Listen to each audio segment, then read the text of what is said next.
আসসালামু আলাইকুম। সবার আগে বাছাই করা 10টি আন্তর্জাতিক খবর জানিয়ে দেব। প্রথমেই থাকছে শিরোনাম, তবে তার আগে অনুরোধ থাকবে ভিডিওটিতে একটি লাইক দিবেন। আলহামদুলিল্লাহ, রাতেই দারুণ সংবাদ আমাদের হাতে এসেছে। এইবার দখলদার ইহুদিবাদী ইসরায়েলকে ধূলিসাৎ করে দেওয়ার জন্য বৃষ্টির মতো ঝাঁকে ঝাঁকে ক্ষেপণাস্ত্র হামলা চালালো হুথি বিদ্রোহীরা। রাতেই ধ্বংস হতে যাচ্ছে পুরো ইসরায়েল। এরপর জানাবো, এইবার চীনের সঙ্গে বাণিজ্য যুদ্ধে পিছু হটল মার্কিন যুক্তরাষ্ট্রের ডোনাল্ড ট্রাম্প। পরাজয় শুরু হয়েছে পশ্চিমাদের।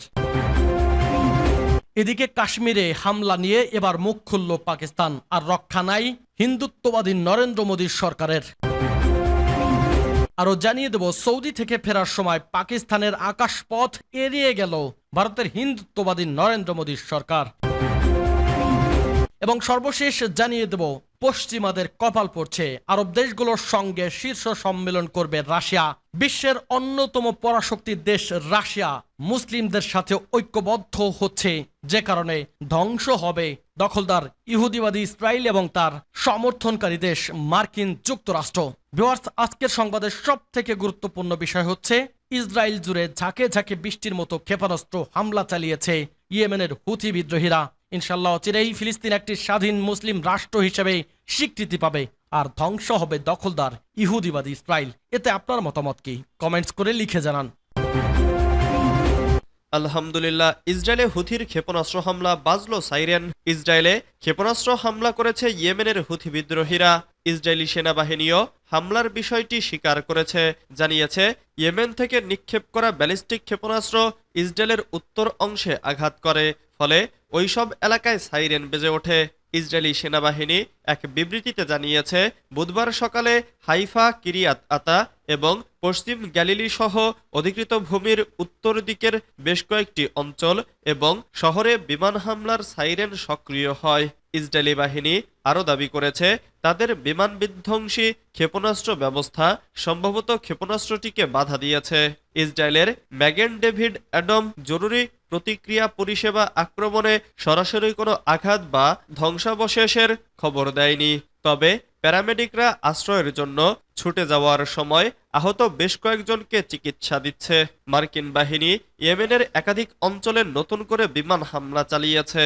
এর কয়েক ঘন্টা পরই ইয়েমেন থেকে ইসরায়েল লক্ষ্য করে ক্ষেপণাস্ত্রটি ছোড়া হয়।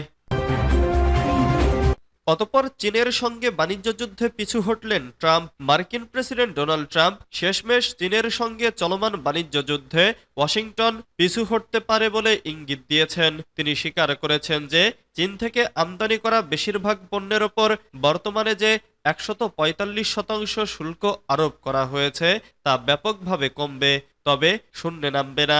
বুধবার ব্রিটিশ সংবাদ মাধ্যম দ্য গার্ডিয়ান সহ বেশ কয়েকটি সংবাদ মাধ্যমের প্রতিবেদনে এ তথ্য জানানো হয়েছে। স্থানীয় সময় মঙ্গলবার ওভাল অফিসে বসে দেওয়া এক বক্তব্যে ট্রাম্প সরনরম করে বলেছেন, তিনি বেইজিংয়ের সঙ্গে আসন্ন আলোচনায় অনেক সদয় হবেন। একই সঙ্গে তিনি জোর দিয়ে এটাও বলেন যে শেষ পর্যন্ত চীনকে বাধ্য হয়েই কোনো না কোনো চুক্তিতে আসতে হবে, অন্যথায় তারা আর যুক্তরাষ্ট্রের বাজারে ব্যবসা করতে পারবে না। মার্কিন প্রেসিডেন্টের ভাষায়, শেষ পর্যন্ত তাদের একটা চুক্তি করতেই হবে, না করলে তারা যুক্তরাষ্ট্রে ব্যবসা করতে পারবে না। আমরা চাই তারা যুক্ত থাকুক, কিন্তু তাদের এবং অন্য দেশগুলোকেও একটা চুক্তি করতে হবে। তারা যদি তা না করে তাহলে আমরাই চুক্তির শর্ত ঠিক করব। তিনি এ সময় জোর দিয়ে বলেন, আমরাই চুক্তির শর্ত নির্ধারণ করব এবং সেটা সবার জন্য ন্যায্য হবে। পুরো প্রক্রিয়াটা খুব দ্রুতই এগোবে। এ সময় চীনা পণ্যের ওপর আরোপিত শুল্ক কমানো হবে কিনা জানতে চাইলে ট্রাম্প বলেন, হ্যাঁ, এটা অনেক কমে আসবে, তবে শূন্য হবে না। কাশ্মীরে হামলা নিয়ে এবার মুখ খুলল পাকিস্তান। ভারত নিয়ন্ত্রিত কাশ্মীরে সশস্ত্র গোষ্ঠীর ভয়াবহ হামলার একদিন পর প্রতিক্রিয়া জানিয়েছে পাকিস্তান। তারা বলেছে, এই হামলার সঙ্গে পাকিস্তান জড়িত নয়। দেশটির প্রতিরক্ষা মন্ত্রী খাজা আসিফ স্থানীয় সংবাদ মাধ্যমকে বলেন, এর সঙ্গে পাকিস্তানের কোনো সংযোগ নেই। লাইভ 92 এর বরাত দিয়ে এ খবর দিয়েছে টাইমস অব ইন্ডিয়া। প্রতিরক্ষা মন্ত্রী আরো বলেন, ভারতের কথিত রাজ্যগুলোতে নাগাল্যান্ড থেকে কাশ্মীর, ছত্তিশগড়ে, মণিপুরে এবং দক্ষিণে বিদ্রোহ চলছে। এগুলো বিদেশি কোনো দেশের হস্তক্ষেপ নয়, স্থানীয় বিদ্রোহ।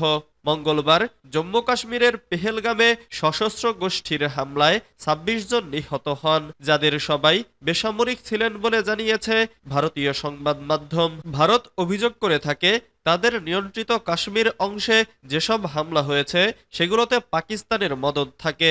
তবে পাক প্রতিরক্ষা মন্ত্রী বলেছেন, গতকাল যে হামলা হয়েছে সেটি সেখানকার সংখ্যালঘু সম্প্রদায়ের ওপর হিন্দুত্ববাদীদের অত্যাচারের ফল। তিনি বলেন, এই বিদ্রোহীরা তাদের অধিকার চাচ্ছে। হিন্দুত্ববাদীরা সংখ্যালঘু খ্রিস্টান, বৌদ্ধ, মুসলিমদের ওপর অত্যাচার চালাচ্ছে, আর মানুষ এর প্রতিক্রিয়া দেখাচ্ছে। খাজা আসিফ পাল্টা অভিযোগ করেন, ভারত পাকিস্তানের বেলুচিস্তানে অস্থিরতা সৃষ্টি করছে, যেটির প্রমাণ তাদের কাছে আছে। তিনি বলেন, ভারত বেলুচিস্তানে অস্থিরতায় মদদ দিচ্ছে। আমরা একবার নয় একাধিকবার প্রমাণ দেখিয়েছি, কিন্তু পাকিস্তানের অস্থিতিশীলতার পেছনে বারবার ভারতের হাত ছিল। সৌদি থেকে ফেরার সময় পাকিস্তানের আকাশপথ এড়িয়ে গেলেন মোদি। ভারত শাসিত জম্মু কাশ্মীরের পেহেলগামে পর্যটকদের ওপর হামলার ঘটনায় ২৬ জন নিহত হয়েছেন। এর ফলে সৌদি আরব সফর সংক্ষিপ্ত করে দেশে ফিরেছেন ভারতীয় প্রধানমন্ত্রী নরেন্দ্র মোদি। তবে ফেরার পথে তিনি পাকিস্তানের আকাশসীমা এড়িয়ে যান। যদিও সৌদিতে যাওয়ার সময় তিনি প্রতিবেশী এই দেশটির আকাশপথ ব্যবহার করেছিলেন। সংবাদ মাধ্যমের প্রতিবেদনে বলা হয়েছে, ভারতের জম্মু ও কাশ্মীরে ভয়াবহ হামলার ফলে প্রধানমন্ত্রী নরেন্দ্র মোদি সৌদি আরব সফর সংক্ষিপ্ত করে দেশে ফিরে এসেছেন। তবে দেশে ফেরার সময় মোদির বিশেষ বিমান এয়ার ইন্ডিয়া ওয়ান পাকিস্তানের আকাশসীমা এড়িয়ে যায়। আরব দেশগুলোর সঙ্গে শীর্ষ সম্মেলন করবে রাশিয়া। আরব লীগের সদস্য দেশগুলোর সঙ্গে একটি শীর্ষ সম্মেলন আয়োজনের পরিকল্পনা করেছে রাশিয়া। রুশ প্রেসিডেন্ট ভ্লাদিমির পুতিন মঙ্গলবার এই ঘোষণা দেন। সংবাদ মাধ্যমের প্রতিবেদনে বলা হয়, ইউক্রেনে হামলা শুরুর পর থেকে পশ্চিমা নিষেধাজ্ঞার কবলে পড়ে রাশিয়া। একে একে সব ইউরোপীয় দেশগুলোর সঙ্গে দূরত্ব বাড়তে থাকে দেশটির। এমন পরিস্থিতিতে নতুন মিত্র সন্ধান করছে মস্কো। মূলত এ কারণেই এবার আফ্রিকা, এশিয়া ও আরব দেশগুলোর সঙ্গে রাজনৈতিক ও অর্থনৈতিক বন্ধন দৃঢ় করার পরিকল্পনা করেছেন পুতিন।